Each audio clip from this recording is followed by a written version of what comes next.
नमो अरिहन्ताणं नमो सिद्धाणं नमो आयरीयाणं नमो वज्रायाणं नमो लोय सव्यसाहूनम।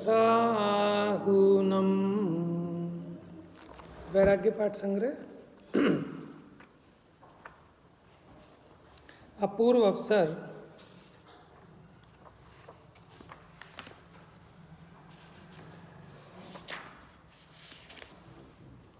Page number 26।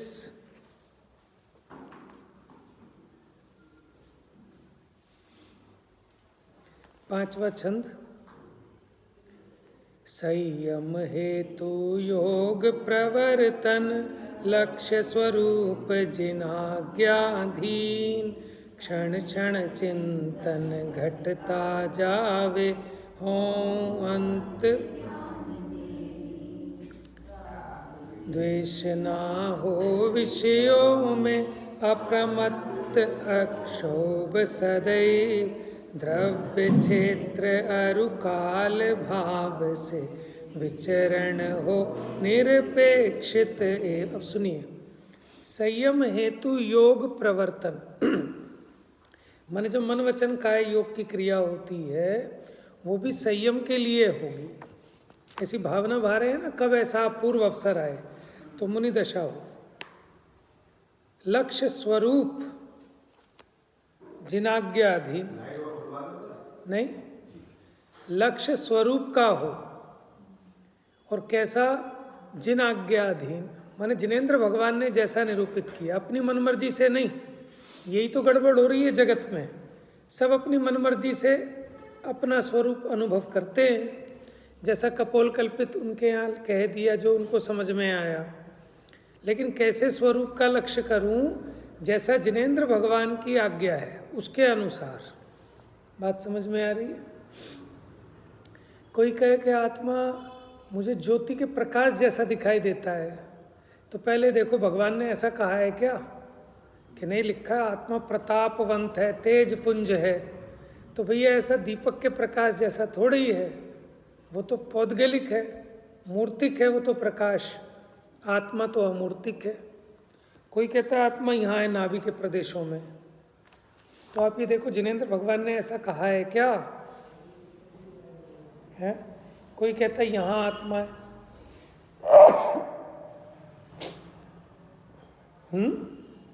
तो ऐसा थोड़ी ही है।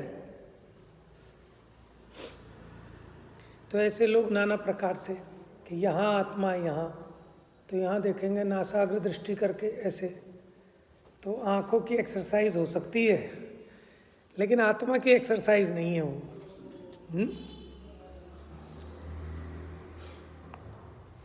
क्षण क्षण चिंतन घटता जावे माने चिंतन था विकल्प रूप, विचार रूप। अब वो चिंतन भी घटता जाए। देखो चिंतन तो बाद में घटेगा, पहले चर्चा घटती जाती है। ये जो चर्चा करते हैं ना आपस में, जब जीव अपने उपयोग में गहराता जाएगा तो चर्चा वार्ता कम होती जाएगी, चिंतन बढ़ता जाएगा। फिर और आगे बढ़ेगा तो चिंतन भी घटता जाएगा। फिर क्या होता जाएगा? स्वरूप में निमग्न रहेगा। बात समझ में आई? लेकिन जब तक वो दशा ना हो तब तक पहले वाली दशा आगे वाली दशा के लिए कार्यकारी है, साधक है।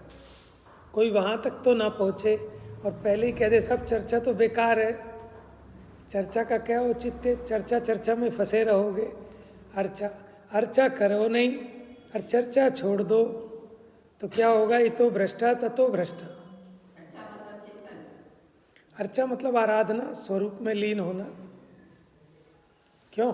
चर्चा साधन है किसका? तत्व चिंतन का। जब तक आप किसी चीज़ के बारे में बातचीत नहीं करोगे तो उसके ऊपर आपका उपयोग जाएगा कैसे? अब जब उपयोग जाएगा, वस्तु के संबंध में स्पष्टता होगी तो विकल्प विराम को प्राप्त होते जाएंगे और स्वरूप का आनंद आने लगेगा।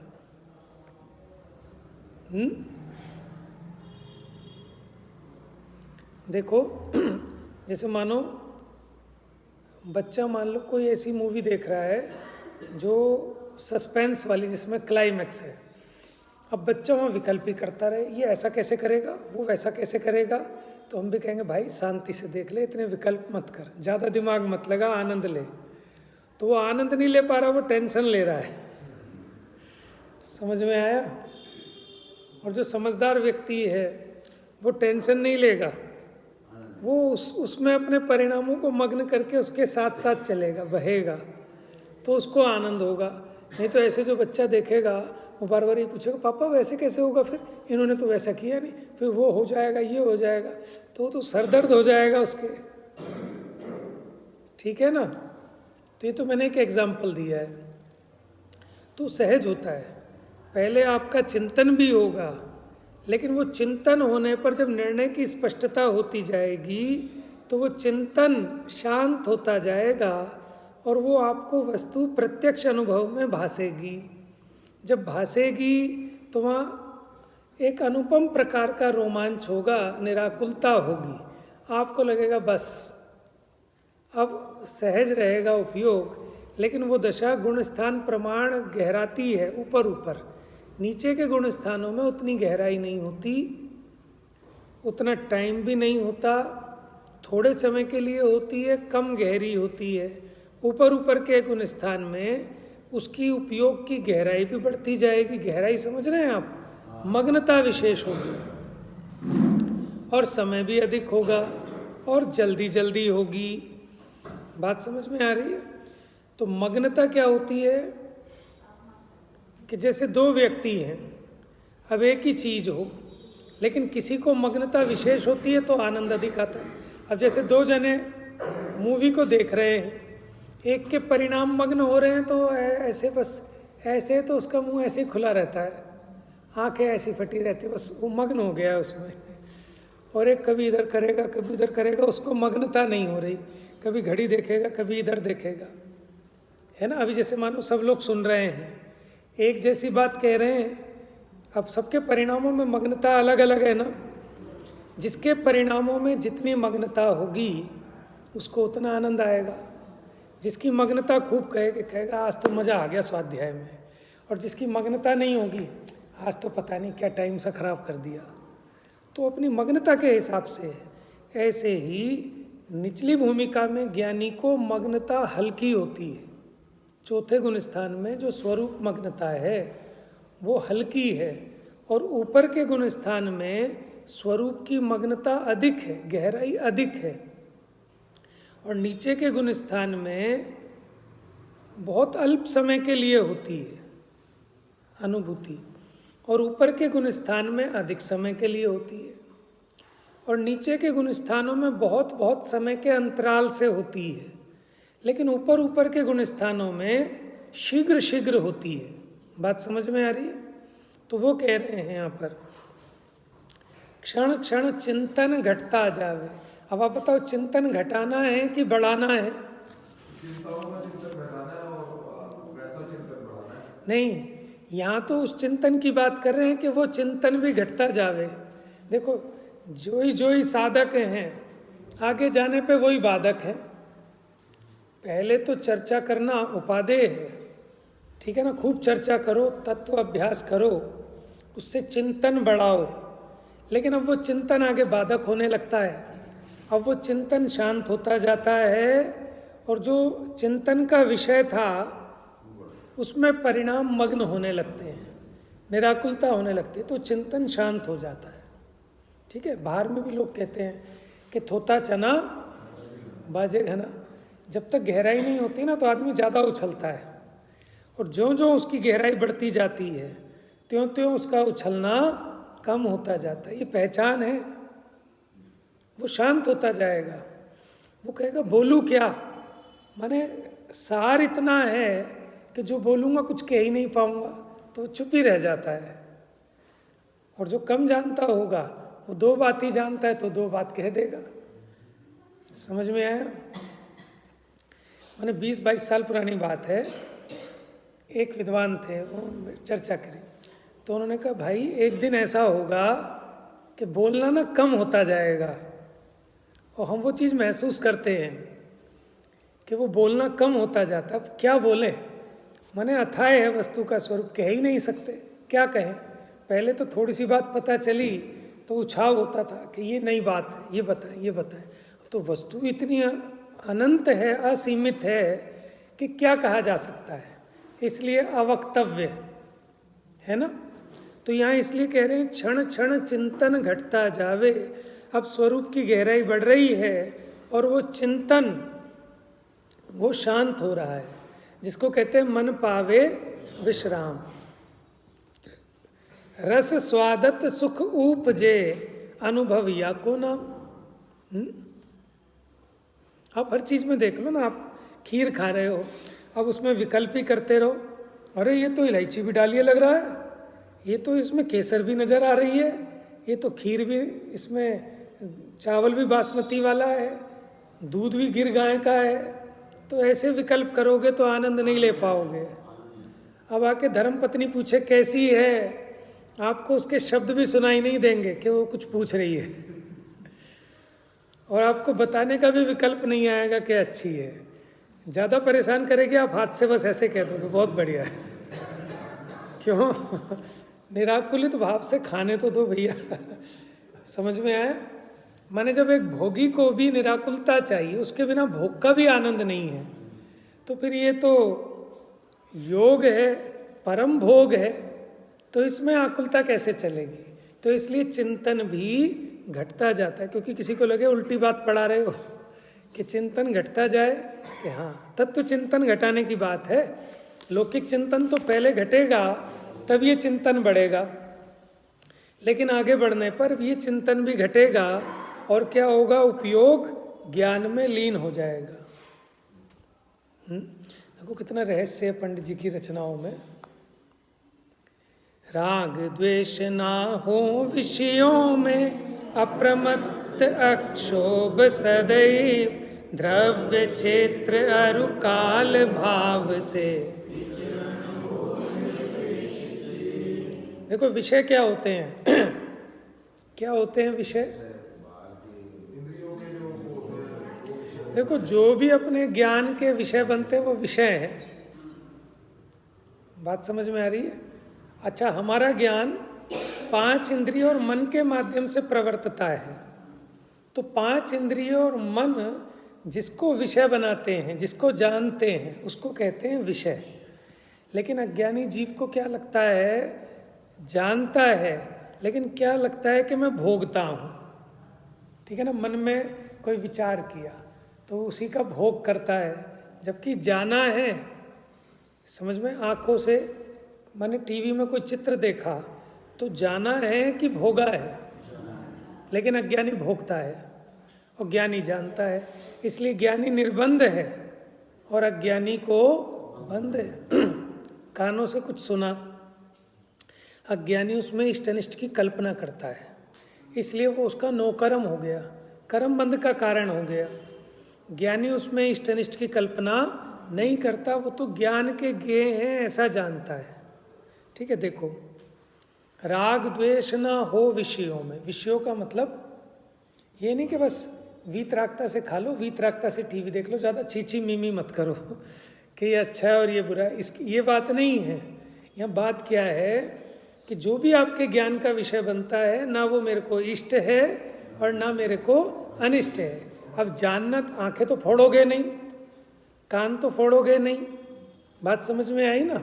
आप आंख भी मीच लो, कान में भी डांट ठोक लो, लेकिन ज्ञान का विषय तो बनेगा ना कुछ। मतलब जो है जैसा है उसको वैसे ही स्वीकार। बस उसमें इष्ट अनिष्ट पना मत करो कि नहीं मैंने नहीं जानना तो ये अनिष्ट कल्पना है, और मैंने जानना है ये इष्ट कल्पना है। स्वर्गों में रहना चाहता है, नरकों से निकलना चाहता है, एक में राग हो, एक में द्वेष हो। हाँ, ये न्यूट्रल है। हाँ, मतलब जहाँ भी जाओ, जैसी भी स्थिति है उसके में सहज रहो, सहज।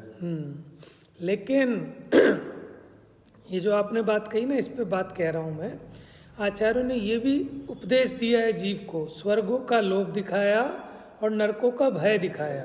अगर ये ना दिखाएं तो ये जीव पाप छोड़ने को तैयार नहीं होता। माने ये जीव के परिणाम इतने कलुषित हैं, इसको जब तक डंडा ना दिखाओ, है ना, ये ह्यूमन नेचर है, सब डंडे के यार हैं। ये ट्रैफिक पुलिस वाले चालान ना काटें तो कोई लगाएगा हेलमेट, कोई रुकेगा रेड लाइट पे, तो कली काले दंडे नीति, इनकम टैक्स वालों का मेन स्लोगन है ये,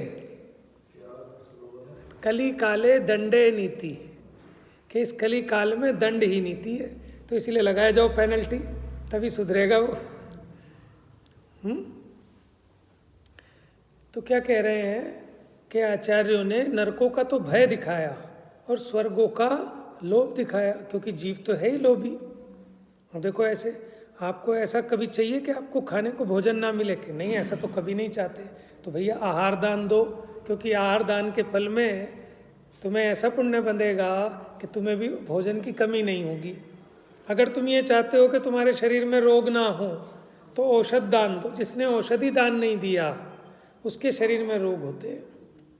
और कोई झूठ नहीं है, सच्चाई है, ऐसा साइंस है उसके पीछे, क्योंकि उसके परिणामों में ऐसा भाव होता है कि कोई जीव दुखी ना रहे, किसी जीव के बीमारी ना हो, परेशानी ना हो, तो उसका ये भाव, उसके कारण उसके ऐसे ही कर्म बंधता है कि उसके वात पित्त कफ वो स्थिर रहते हैं, अस्थिर नहीं होते, जिससे उसके शरीर में रोग नहीं लगते।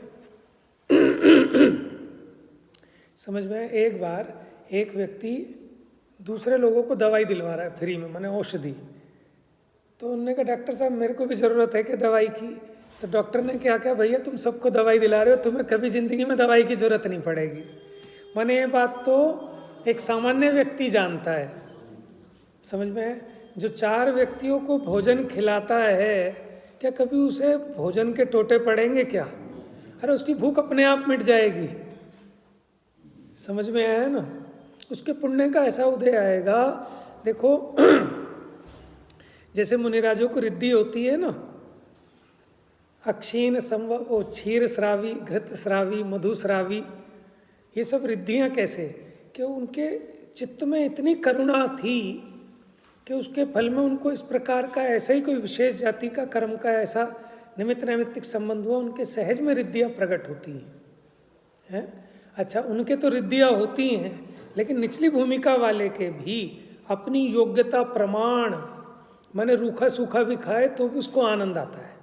माने जो 4 लोगों को खिला के खाना खाता है ना, तो उसको ज़्यादा टेस्ट आता है। आप अकेले भोजन करते हो, कभी 4 लोगों को अपने घर पे निमंत्रण देके उनके साथ भोजन करके देखो, आप देख लेना कि स्वाद आपका 4 गुना ना बढ़ जाए। तो समझ में आया?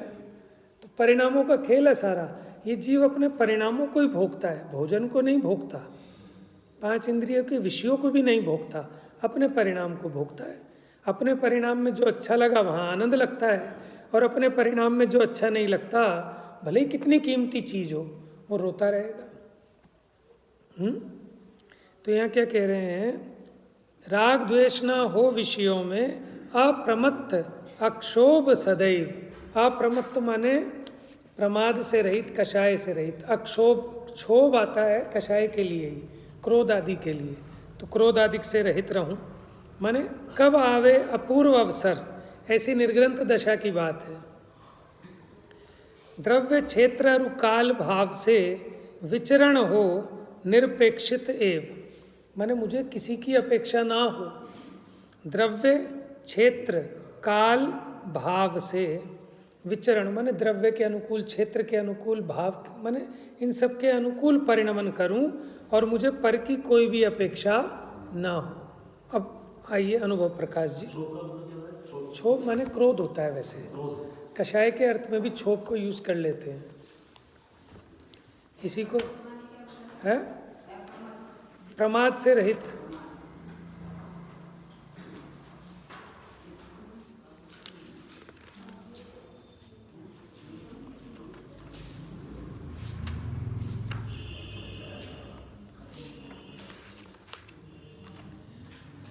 गुण अनंतमय परम पद श्री जिनवर भगवान, गे लखत हैं ज्ञान में अचल सदा निज थान। पेज नंबर 91 या 2 ऐसे था।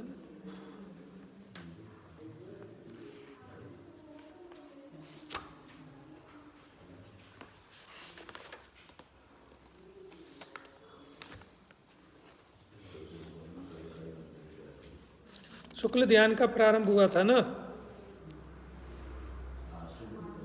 91। अच्छा बताएं। हाँ चलो फिर कोई बात नहीं है, तभी समझ में आएगा। देखो ध्यान किसे कहते हैं? एकाग्र चिंता निरोधो ध्यानम। एक जहाँ मुख्य हो और अन्य चिंताओं का निषेध हो उसको ध्यान कहते हैं। ठीक है, किसी एक विषय की मुख्यता हो, बाकी अन्य विषयों संबंधी विकल्प ना हो, उसको ध्यान कहते हैं। ठीक है, जैसे जिसका रिश्ता पक्का हो गया हो वो अपनी मंगेतर का ध्यान करता है ना, करता है कि होता है। अब उसे कुछ और नहीं दिखेगा, उसके उपयोग में वो एक विषय मुख्य है, उसको भी तो ध्यान कहेंगे। लेकिन ये शुभ ध्यान है कि अशुभ ध्यान है? देखो चिंतवन होता है विकल्प उठाना उसके बारे में।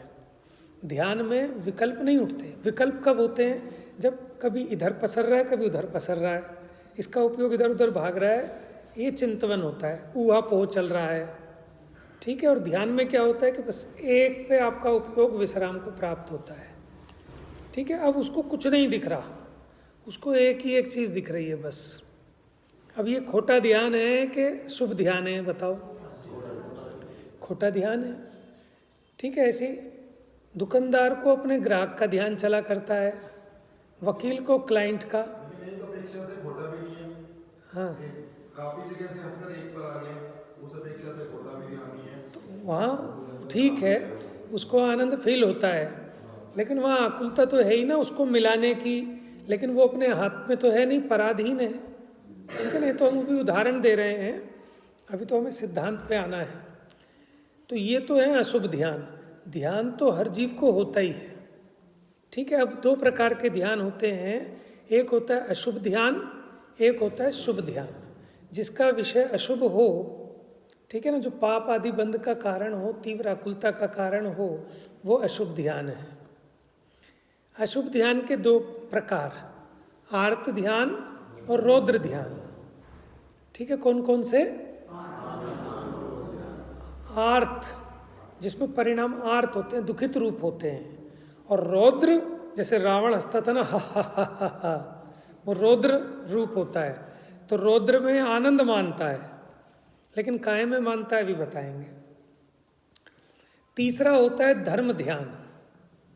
ठीक है, धर्म ध्यान। और चौथा होता है शुक्ल ध्यान। इस काल में शुक्ल ध्यान होता है कि नहीं होता है? पंचम काल में नहीं होता, लेकिन धर्म ध्यान तो होता है। तो फिर करते क्यों नहीं? आर्त रौद्र ध्यान करते रहते हैं हर वक्त, और कहते हैं हमें ध्यान करना है, ध्यान करना है, ध्यान करेंगे, ध्यान करेंगे। तो ध्यान तो कर ही रहे हैं। अपने को आर्त रौद्र ध्यान से बचाओ, लेकिन कब बच पाओगे? जब तत्व विचार में, शास्त्राभ्यास आदि में या शुभ क्रियाओं में अपने को लगाओगे तो आर्त रौद्र ध्यान से बच जाओगे। ठीक है ना, शुभ ध्यान में अपने को लगाना। देखो आर्त ध्यान 4 प्रकार का, माने जब परिणामों में इसके दुख होता है वो आर्त ध्यान है। उससे त्रियंच गति का आश्रव बंद होता है। एक तो होता है इष्ट पदार्थ का वियोग हो जाए, जिसको जो चीज़ हमें भली लगती है उसका वियोग हो जाए, तो परिणामों में कैसा एक आकुलता होती है ना, निरंतर उसी का। मानो अभी आपका पर्स कट जाए और उसमें 12,000 रुपये थे। ठीक है, अब आपके परिणामों में क्या होगा? आपका होगा तो अरे कोई बात नहीं यार, जिसकी किस्मत का था ले गया। ठीक है, लेकिन परिणामों में तो वही लगा रहेगा कि नहीं? तो वो कौन सा ध्यान हो रहा है? बात समझ में आ गई? अब मैं कल स्वाध्याय करने बैठा, किसी को मैंने मैसेज डाला था और उसकी न्यूज़ आ गई, और वो भी बड़ी नेगेटिव मेरे लिए। तो अब मेरे परिणाम कैसे होने लगे? आर्त रूप, क्योंकि अनिष्ट का संयोगज होने वाला था, अनिष्ट संयोग, आर्त ध्यान चालू हो गया। लेकिन यहाँ थे तो भूल गए उस चीज़ को। तो होता क्या है जीवन में, जब भी हमारे, जिसको हम इष्ट मानते हैं अपनी कल्पना से, है कुछ नहीं इष्ट, लेकिन अपनी अज्ञानता से उस इष्ट का वियोग हो जाए, तब इसके जो परिणामों में आर्तपना होता है वो पहले नंबर का इष्ट वियोगज आर्त ध्यान है। और ये हर समय बहुतायत होता है। ठीक है ना, माने अपनी मनपसंद कोई गिफ्ट लाए थे, वो टूट के गिर गया, अपना मनपसंद बढ़िया कपड़ा था, वो प्रेस से जल गया या फट गया, तो कौन सा आर्त ध्यान होगा? इसको सोच सोच के नहीं करता, लेकिन उसमें इष्ट बुद्धि पड़ी है ना, तो उसका वियोग होने पर इसके परिणामों में खेद होता है और उससे माने इसको बहुत पाप का आश्रव होता है, परिणाम भी आकुलित होते हैं। तो ये पहला हो गया इष्ट वियोगज आर्त ध्यान। दूसरा कि जो आपको अनिष्ट लगती है, ऐसी अनिष्ट सामग्री आपको मिल गई, अब उसके मिलने पर जो आपको दुख होता है वो कौन सा हो गया? अनिष्ट वियोगज आर्त ध्यान, सॉरी अनिष्ट संयोगज। जो आपको अच्छा नहीं लगता था उसका संयोग हो गया, तो आपके परिणाम कैसे खराब होते हैं? होता है ना जीवन में। अब इनकम टैक्स वाले आ गए आपकी दुकान पे, ये कौन सा अर्थ ध्यान चलेगा अब आपको? कौन चाहता है उनको? समझ में आ रही है बात? शरीर में रोग आ गया, कौन सा अर्थ ध्यान चलेगा? अनिष्ट संयोगज। तीसरा कौन सा है? पीड़ा जन्य। क्या है तीसरा? अब पीड़ा हो रही है, कोई माने कोई रोग हो गया, पीड़ा हो रही है, तो निरंतर उपयोग उसी में लगा रहे बार बार कि ये यहाँ दर्द हो रहा है, यहाँ दर्द हो रहा है, घुटने में दर्द हो रहा है, कंधे में दर्द हो रहा है, और वो देख देख के उसमें दुखी होते रहना, तो वो कौन सा? पीड़ा जन्य आर्त ध्यान। देखो उससे भी असाता कर्म का तीव्र आश्रव बंद होता है। शरीर में परेशानी भी हो लेकिन वहाँ से उपयोग हटाना चाहिए। कई लोगों की आदत होती है रोला मचाए रखेंगे, हाय मेरे तो हाथ में दर्द हो रहा है, अरे बेटा जरा कुछ तू ही दवा दे, अरे बुला ले किसी को, ये कर ले। माने अपने भी परिणामों में और दूसरे के भी परिणामों में खेद पैदा कराते रहेंगे। तो उसको क्या कहा था? उसका परिताप, शोक, आक्रंदन, इनसे तीव्र असाता वेदनीय कर्म का आश्रव होता है। कि पहले तो असाता कर्म के उदय में दुख हो रहा है, पीड़ा हो रही है, रोग लगा है, अब तो नया और असाता कर्म बांध रहा है। समझ में आया? इसलिए माने जब कोई बीमार पड़ जाए ना, उससे बीमारी की चर्चा करनी ही नहीं चाहिए। आप तो उससे तत्व चर्चा करो या कुछ और जो बात करनी है करो, उसके उपयोग को पलटो ना। लेकिन आदमी हाय हाय भैया ये तो बहुत बुरा हुआ, हमारे गांव में एक के हुआ था, वो तो 2 दिन में खिसक लिया। समझ में? अरे भैया अच्छे डॉक्टर को दिखाओ, इसे हल्के में मत लो। समझ में? वो और उसका अर्थ ध्यान बढ़ जाता है। अच्छा वो भुलाने की कोशिश करता है, फिर आने वाला उसी चीज़ को याद दिलाता है। तो गलती तो तुम्हारी है ना, तुम दुनिया को बताते क्यों हो कि मुझे बुखार है या मुझे कैंसर है या मुझे जो भी कोई बीमारियां हैं, समझ में? क्यों बताते हो? कि वो तो याद दिलाएंगे इस चीज़ को, मिटा थोड़ी देंगे, कोई नहीं मिटा सकता। समझ में है ना? अरे ये कोई डॉक्टर भी नहीं है जो ठीक कर देंगे। चलो डॉक्टर को अपना मर्ज बताओ तो समझ में आए, जिसको बताओगे वही कुछ दवाई बता के जाएगा आपको। अब कितनी दवाई खाओगे आप? हर आदमी डॉक्टर है। समझ में? कई बार तो पेशेंट ही परेशान हो जाता है, झल्लाने लगता है, कहता है भाई साहब चुप हो जाओ, 100 बंदे आ गए, 100 बंदों ने अलग अलग नुस्खे बता दिए। तो गलती तो तुम्हारी है, तुम क्यों बताते? तीसरा आ गया समझ में? पहले का नाम क्या था भैया? इष्ट वियोगज। दूसरा, तीसरा, चौथा है निदान। निदान कि हे भगवान मेरी पूजा का एक फल हो, मेरी भी एक विहारों में एक कोठी तो हो। समझ में? एक कौन सा हो गया? निदान बंद। इसमें भी परिणामों में ना अर्थ परिणाम चलते रहते हैं। एक निदान ये भी है कि हमसे तो यही अच्छे। हाँ हाँ, तो अच्छे कहने का मतलब ये है कि वो उस चीज़ को चाहता है कि मुझे भी ऐसी मिल जाए, मुझे भी ऐसी मिल जाए। तो परिणामों में खेत के हमारे कपड़े तो कितने बेकार, इनके देखो सेठ जी के कपड़े कितने अच्छे किसी से भी कंपैरिजन, हमसे तो ये दिल्ली वाले अच्छे हैं है ना। तो उसके अंदर में एक निदान चलता है कि मुझको भी ऐसा मिले, मुझको भी ऐसा मिले। आपको याद है द्रौपदी पूर्व भव में एक आर्यिका थी और उन्होंने क्या देखा कि एक स्त्री उसके पीछे 5 पुरुष जा रहे हैं। तो उसको देख के कहीं कोई ऐसा स्थूल नहीं, कहीं कोई ऐसा कोई बारीक विकल्प हो गया होगा बुद्धिपूर्वक का कि उसके फल में क्या हुआ, ये जो द्रौपदी बनी तो इनके कितने पति हुए? नहीं जी, पति तो एक ही है। हरिवंश पुराण में लिखा कि जो ऐसी सती के बारे में ऐसा कहते हैं उनकी जिह्वा के 100 टुकड़े क्यों नहीं हो जाते। ऐसा लिखा है वहाँ आचार्य ने कि वो तो जगत में ऐसा अपवाद हो गया उसका। और ये कौन से कर्म का फल है कि वो जो वहाँ बंधा। बात समझ में, देखो निदान कितनी खोटी चीज़ है कि जीव को पता नहीं होता कहाँ कहाँ अच्छा मान रहा है और अच्छा मानकर निदान बांध लेता है।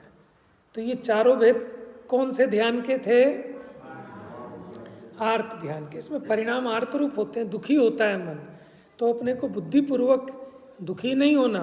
देखो जो होना है उसे कोई टाल नहीं सकता, और उसके होने से मेरा बिगड़ता भी क्या है? ये तो मेरी अज्ञानता है कि मैं उस पदार्थ को इष्ट मान के बैठा हूँ, उसको अनिष्ट मान के बैठा हूँ। तो वह भेद विज्ञान के बल से आर्त ध्यान को जीतना चाहिए। हम हर एक चीज़ में आर्त ध्यान करते हैं, अपने हिसाब से कोई काम नहीं करता तो हम नाराज़ हो जाते हैं। हमारा नौकर है, हम उसे 10 बार समझाए नहीं मानता तो अनिष्ट संयोग हो गया वो। समझ में आया? तो माने क्षण क्षण में जिसके जो मन में आता है वो हमारा बटन मरोड़ देता है और हम परेशान दुखी होना चालू हो जाते हैं। तो अपना रिमोट कंट्रोल अपने हाथ में रखना चाहिए। यहाँ तो जिसके जो जी में आएगा आपको आर्त ध्यान ही कराता रहेगा। तो इस आर्त ध्यान से बचना है। दूसरा है रौद्र ध्यान। रौद्र, इसमें क्या होता है? आनंद मानता है। किस चीज़ में आनंद मानता है? पहला हिंसानंदी। पहला क्या है? हिंसा करने में आनंद मानना। ठीक है, जैसे लोग बाग कुत्ते की पूंछ में पटाखे लगा दिए और फिर आनंद मानते हैं। ठीक है, मेंढे लड़ा दिए और मुर्गों की लड़ाई करा दी और उसमें आनंद मान रहे हैं। ये कौन सा ध्यान हो रहा है आपका? हिंसानंदी। हिंसा में आनंद मान रहे हो। लोगों को लड़ाने वाला काम किया उसमें आनंद मारना। ठीक है, ये हिंसानंदी रौद्र ध्यान है, हिंसा में आनंद मानना। अब कैसे तो ये जीव हर वक्त यही काम करता है, लड़ाने वाला होता है, दूसरे की लड़ाई होती चुगली करता है ना, चुगली इधर उधर पीछे। और फिर जब इनके आपस में बजें तो मज़ा आएगा। अड़ोसन पड़ोसन आती है, दौरानी की जेठानी को, जेठानी की दौरानी को। और फिर जब सड़क पर झगड़े होते हैं तो छज्जे पे से देख के मज़े करती हैं। ये क्या है? हिंसानंदी रौद्र ध्यान। दूसरा क्या है? मृषानंदी रौद्र ध्यान, है ना। झूठ बकाया, बड़ा मज़ा आया। तो मृषा माने होता है झूठ। तो झूठ बोलकर आनंद मनाना। समझ में आया? ये क्या है? मृषानंदी रौद्र ध्यान। तीसरा है चौर्यानंदी, चोरी करके आनंद मानना। क्या आज तो मज़े आ गए, आज तो लॉटरी लग गई। ठीक है, तो चोरी छोटी छोटी चीज़ों की चोरी होती है। चोरी वही नहीं होती कि जो जिसमें पुलिस पकड़े। और भी बहुत सारी चोरियाँ होती हैं। हर एक चीज़ में किसी की आदत हो जाती है हर चीज़ की चोरी करना, हर चीज़ की चोरी करना। ठीक है, कई बार बच्चों की ऐसी आदत हो जाती है, धर्मपत्नी की ऐसी आदत हो जाती है, आदमी की ऐसी आदत हो जाती है। कोई चोरी करने का मतलब नहीं है, लेकिन फिर भी चोरी करेंगे। अपना ही घर है, काहे की चोरी करनी, लेकिन वो आदत की बात है और उसमें मज़ा आता है। उसके बिना मज़ा नहीं आता। कोई मना नहीं कर रहा। जैसे वो कहते हैं ना, चोर चोरी से जाए पर हेरा फेरी से नहीं जाए, उसे मज़ा ही नहीं आएगा। एक वो कहानी कहते हैं, एक संघ में कोई पहले चोर होगा, वो बाद में मुनि बन गया। अब सुबह जब उठें तो इसकी पीछे वहाँ, उसका कमंडल वहाँ। अब एक दिन चुपचाप रात को उठ के देखा, तब पकड़ा गया। तो उससे पूछा, भाई ऐसा क्यों? कभी मुझे बेचैनी सी रहती है, उसके बिना मुझे नींद ही नहीं आती जब तक मैं हेरा फेरी नहीं। समझ में आया? सीधा सीधा हिसाब में मज़ा ही नहीं आता। जब तक उसमें कुछ चोरी चकारी ना हो ना, तो उसको मज़ा ही नहीं आता। मज़ा ही उस चीज़ का आता है। तो जो उसमें जो रस आ रहा है, ये है चौर्यानंदी रौद्र ध्यान। अंतिम है, नहीं एक रह गया। पहला बताया हमने हिंसानंदी, मृषानंदी, अब हो गया चौर्यानंदी, चोरी में आनंद मानना। अब चौथा है, चौथे का नाम है परिग्रहानंदी। इसी का दूसरा नाम है विषयानंदी। विषयानंदी, इसी को परिग्रहानंदी भी कहते हैं, कि परिग्रह के जुटाने में आनंद मानना। अब छोटे बच्चे हैं, छोटी छोटी बच्चियाँ, वो गुड़ियाँ जोड़ती रहती हैं। वो बच्चे अपनी मर्जी से पता नहीं क्या क्या चीज़, आड़ कबाड़, इतना बड़ा वो बच्चों का वो होता है परिग्रह। टोकरी ऐसी भरे रखेंगे, हमारे टाइम में तो होते थे कंचे, गेंद, माचिस की डिब्बियाँ, तीलियाँ, लाटरी हैं।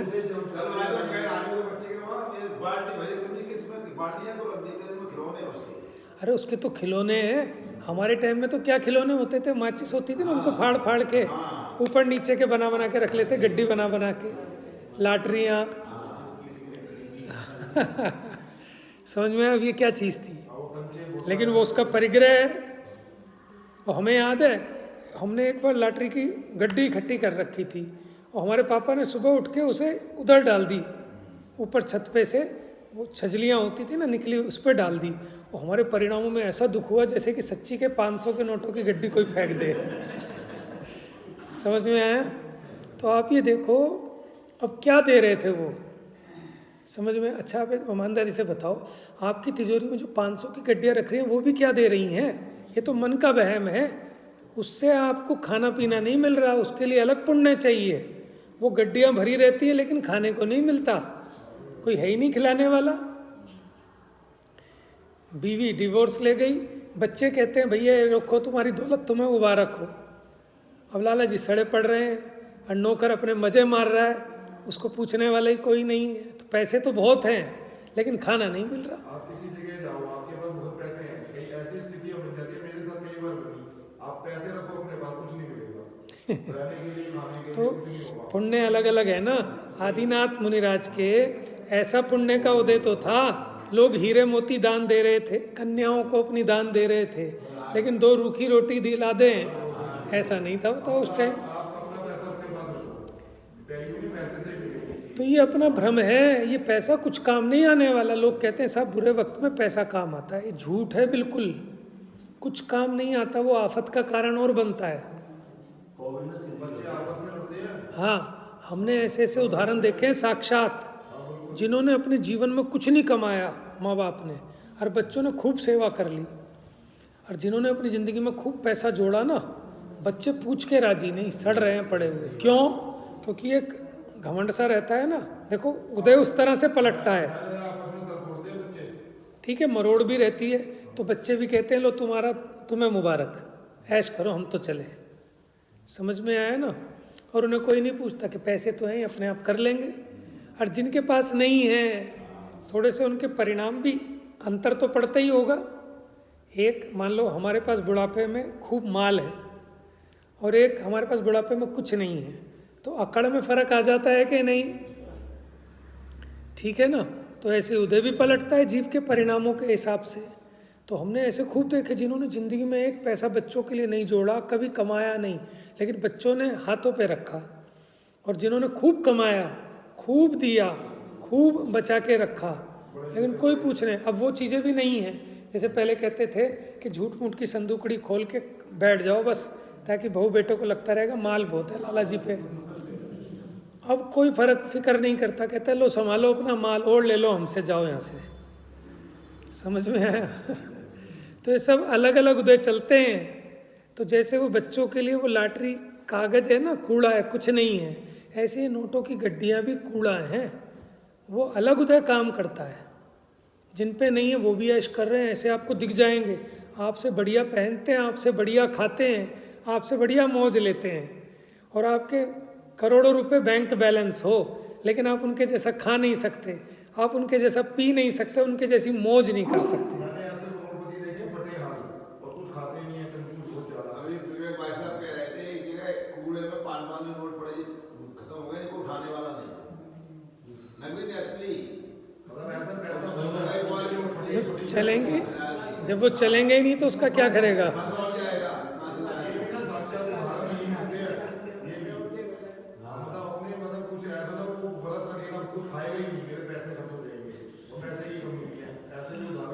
तो वो इकट्ठा करने में रस ज़्यादा आ रहा है ना उसको, इसी का नाम तो परिग्रहानंदी रौद्र ध्यान। अरे भैया जोड़ रहे हो काहे के लिए? खर्च तो करो, लेकिन उसको जोड़ने में मज़ा आता है। उसे पता है कोई खाने वाला नहीं है, मैं भोग भी नहीं पाऊंगा, लेकिन उसे कमाने में, इकट्ठा करने में ही आनंद आ रहा है। तो ये बड़ा खतरनाक है परिग्रहानंदी रौद्र ध्यान। और रौद्र ध्यान का फल नरक गति है, आर्त ध्यान का फल ठीक है, तो ये दोनों ध्यान हैं। क्या है? कैसे बच सकते हैं, इसकी सावधानी रखनी चाहिए। जिसको कहते हैं ना अपने परिणामों को संभालो, परिणामों के बिगड़ने का बहुत भय रखना।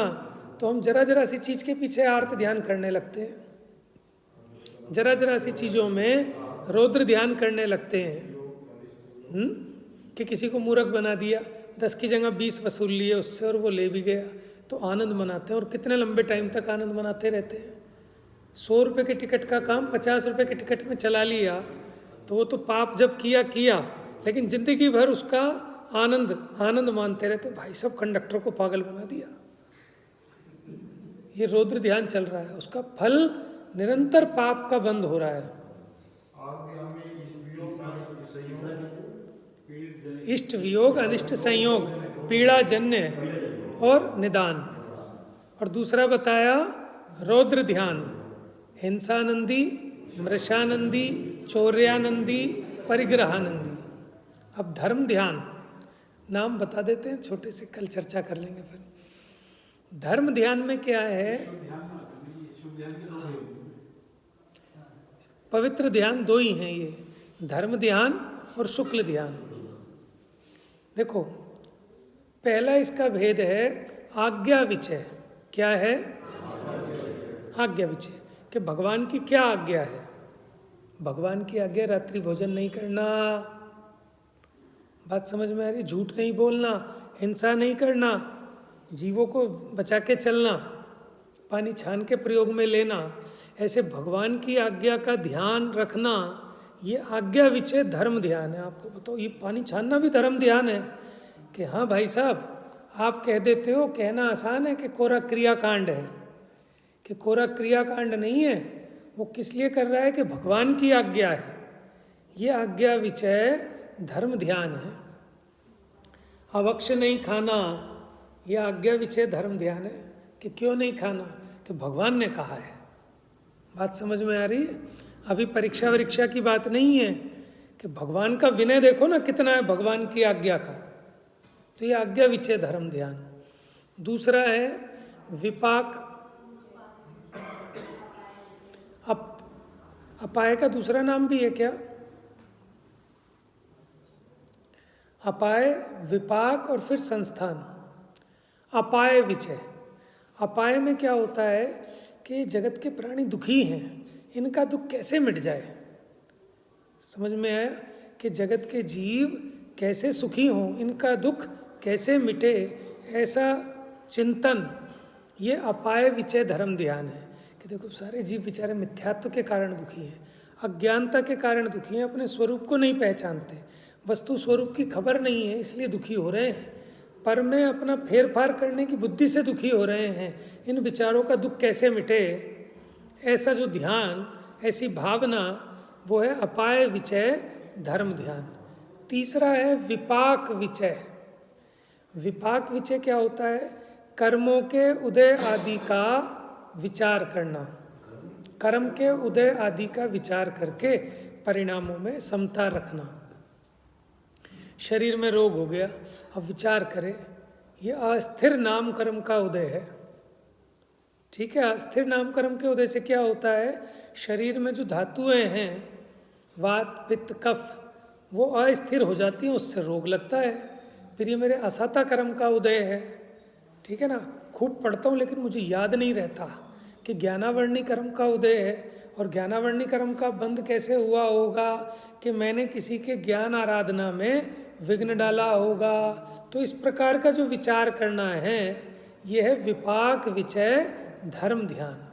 कर्म का विचार करना, कर्म के उदय आदि का विचार करना।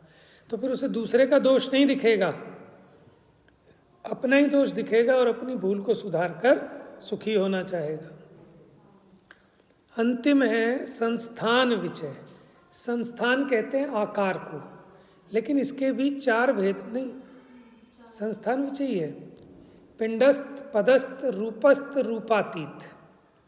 ये जो चौथे नंबर का ध्यान है ना, संस्थान विचय, जिसको हम कहते हैं ऐसे बैठो, अग्नि धारणा करो, वायु धारणा करो, सिद्ध भगवान का ध्यान करो, अनंत भगवान का ध्यान करो, ये सब संस्थान विचय में आता है। संस्थान का मतलब होता है आकार, तो संस्थान विषय में पहला क्या है? पिंडस्थ। पिंडस्थ माने होता है शरीर, शरीर सहित का, यानी इसमें अग्नि धारणा, वायु धारणा और ये सब पवन धारणा अधिक होती हैं। रत्नकरण श्रावकाचार में है कि अपने को ऐसा समझो, अपना ध्यान लगाते हैं कि मैं इसी शरीर सहित बैठा हूँ और एक माने बहुत बड़ा समुद्र है, कितना जम्बूद्वीप प्रमाण समुद्र है, उसके बीचों बीच एक स्वर्ण कमल है, उसके ऊपर मैं विराजमान हूँ अनंत दशा रूप में। फिर क्या होगा कि अग्नि धारणा हुई, माने वो 8 पंखुड़ी के आकार का कमल है नाभि स्थल में, उसमें से फिर धीरे धीरे उस पर अक्षर लिखे आ ई उ रील री, फिर उसमें से धुआं उठा और धुएं के साथ वो सब जलने लगा और ये शरीर भी जलकर राख हो गया। ठीक है, फिर उसके बाद पवन धारणा आई और वो राख उड़ गई। फिर वो जल धारणा कि जल आया, उससे वो साफ हो गई, शुद्ध हो गई। तो ऐसे ऐसे इस प्रकार का ध्यान करना, विचार करना, ये पहले नंबर का पिंडस्थ ध्यान। फिर पदस्थ ध्यान है। पदस्थ ध्यान में अक्षरों के माध्यम से, जो जिनवाणी के अक्षर है ना, 64 वर्ण हैं, सिद्ध चक्र विधान करते हो, सबसे पहले आप इन अक्षरों की पूजा करते हो। आ ई उ री ली, है ना, क ख ग घ अधिक, ऐसे 64 वर्ण, क्योंकि इसी से जिनवाणी की रचना हुई और ये बीजा अक्षर है। तो फिर इनका ध्यान करना कि जैसे 8 पंखुड़ी के आकार का कमल है, इस पे अ लिखा, आ ई उ ई रिल री ऐसे, फिर क ख ग घ लिखे हैं, तो उन अक्षरों को फिराना, उनका ध्यान, इससे श्रुत की उपलब्धि होती है। माने लौकिक तो फायदे हैं ही बहुत, लेकिन इसके उपयोग में माने उस प्रकार की शांति भी आती है। तो ये सारा का सारा संस्थान विषय के अंदर में पदस्थ ध्यान है, पदों के माध्यम से, जैसे नमो अरिहंतानम। अब इनका विचार, इसका विशेष वर्णन ज्ञानार्णव ग्रंथ में है। फिर आ गया तीसरे नंबर का रूपस्थ। अब रूपस्थ ध्यान क्या है? अरहंत भगवान का ध्यान वो रूपस्थ ध्यान है। और फिर रूपातीत, कि जो रूप से अतीत हो गए, ऐसे सिद्ध भगवान का ध्यान वो रूपातीत ध्यान है। ठीक है, संस्थान विषय के थे। तो धर्म ध्यान के 4 भेद कौन कौन से बताए? सबसे पहला पिंडस्थ, पदस्थ, रूपस्थ, रूपातीत। घर जाके लिख लेना, ठीक है, व्हाट्सएप पे ही लिख लेना, व्हाट्सएप की आदत है आजकल सबको लिखने की, ऐसे तो लिखते ही नहीं, तो याद रहेगा। अच्छा, शुक्ल ध्यान के नाम बता देते हैं, चर्चा उसकी कल करेंगे, थोड़ी सी आराम से करेंगे उसकी, क्योंकि वही सबसे खतरनाक है। पहला नाम सुनो, क्या है? शुक्ल ध्यान मोक्ष जाने के लिए, श्रेणी पर चढ़ने के लिए, श्रेणी चढ़ते वक्त होते हैं 2 शुक्ल ध्यान, और फिर 2 होते हैं केवली भगवान को। प्रारंभ के 2 शुक्ल ध्यान होते हैं श्रुत केवली को, और अंत के 2 शुक्ल ध्यान होते हैं केवली को, केवल ज्ञानी भगवान को। तो पहले का नाम है पृथकत्व वितर्क विचार। चलिए बोलिए एक बार मेरे साथ। देखो, पृथकत्व, पृथक होता है ना, पृथक किसको कहते हैं? अलग अलग होना। पृथकत्व, देखो क भी आधा है, ता भी आधा है। पृथकत्व, पृथकत्व, कोई बात नहीं, चलेगा, अब बोलो जैसा मर्जी। पृथक समझते हैं ना, भिन्न भिन्न। पृथकत्व वितर्क विचार, हो गया पहला याद। दूसरा बड़ा आसान है, एकत्व वितर्क विचार, वितर्क, ठीक है। तीसरा है सूक्ष्म क्रिया प्रतिपाती,